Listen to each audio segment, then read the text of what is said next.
So today's video is going to be a wee bit different.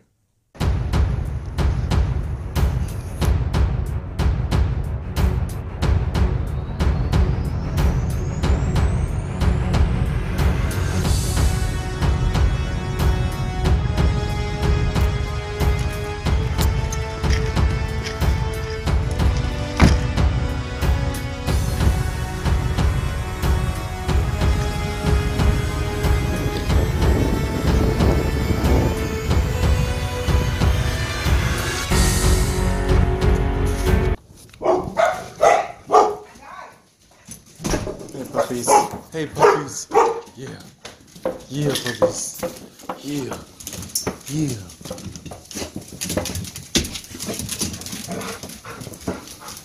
Hey, what's up, Mom? Hey, babe, you're here early. Yeah, there was very, very little traffic on the way home.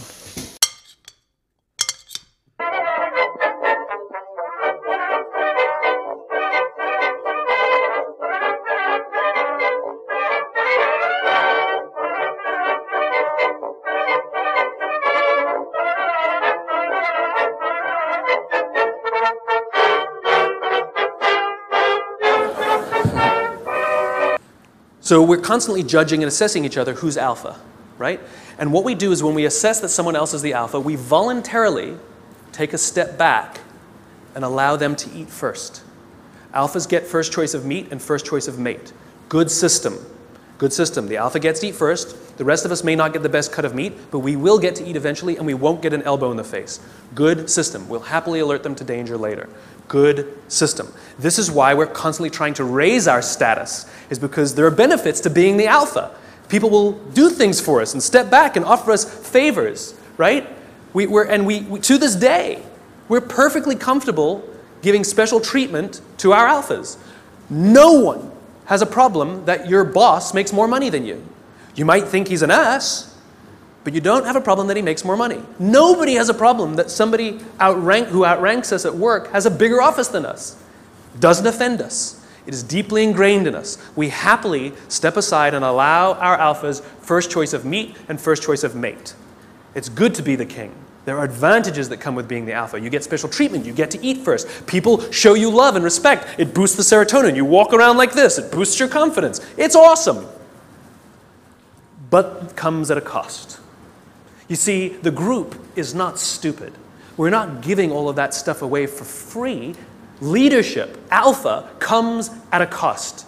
You see, we expect that when danger threatens us from the outside, that the person who's actually stronger, the person who's better fed, and the person who is actually teeming with serotonin and actually has higher confidence than the rest of us, we expect them to run towards the danger to protect us. This is what it means to be a leader. The cost of leadership is self-interest. If you're not willing to give up your perks when it matters, then you probably shouldn't get promoted. You might be an authority, but you will not be a leader. Leadership comes at a cost. You don't get to do less work when you get more senior. You have to do more work.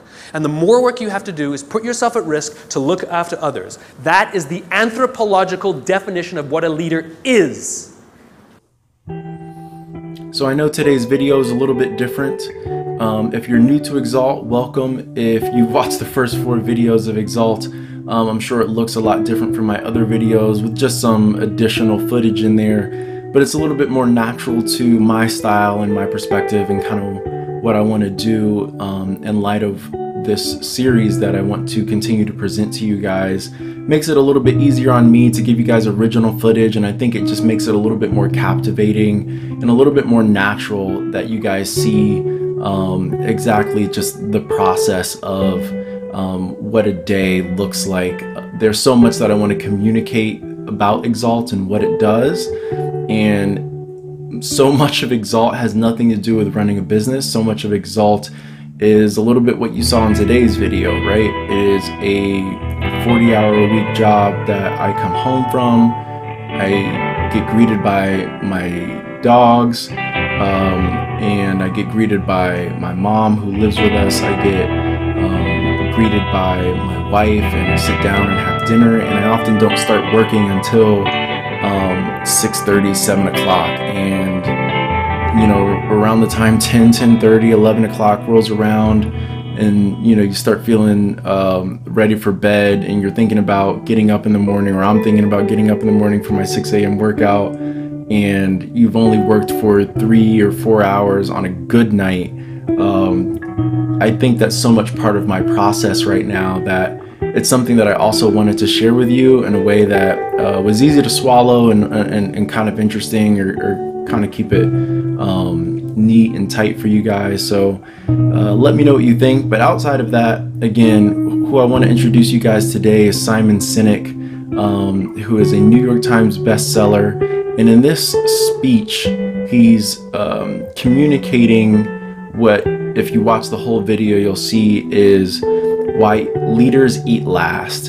And I think that's so important to many of us who have aspirations of being a leader. I don't think anybody really sets out to be a bad leader, to not be looked up to not be liked, to not be respected. But I think so many of us forget that sacrifice and humility are the cost of entry to leadership. I don't sit here in front of you today as some self-proclaimed great leader. I only sit here in front of you today as someone who wants to be a great leader. I mentioned, just in my house, I have a roommate, we've got my mom, I've obviously got my wife, I've got 3 dogs. It very often feels like a little village, and no doubt about it that I sit as a leader of my own little village. And sometimes, I look, just from a third perspective, from an outside perspective of whatever's going right or wrong is 100% my responsibility. I know that if people are having issues or troubles with some of the most fundamental or basic things in regards to patience, it's a direct reflection of my patience. If they're having a issue with grace or mercy, it's a direct representation of the grace or mercy that I show. And I think if there's a lack of sacrifice that you're seeing, that I'm seeing, it's a direct representation of the sacrifice that I'm laying down first and my example of it. So oftentimes we expect people to do so much for us before they've seen us do it. There's those little phrases like, do as I say, not as I do, which obviously most of us know that only goes so far and only works with 4-year-olds. And I think in real life, it's such a it's such a fallacy, because you see people still trying to lead that way today. It sucks having a manager who leaves 30 minutes before you every day, or comes in late after you do every day, or seems to have things available to them that you don't, and they're not working hard for you. I know I respect a lot of the leaders that I've had in my life because I've seen the example that they set. Many of them were roll up your sleeves, get down right in the dirt with you, and work their tail off. And when you see somebody doing that, as I'm sure all of you know, it makes it so much easier to get behind them, to work towards something that's bigger than yourself, and to work towards something that...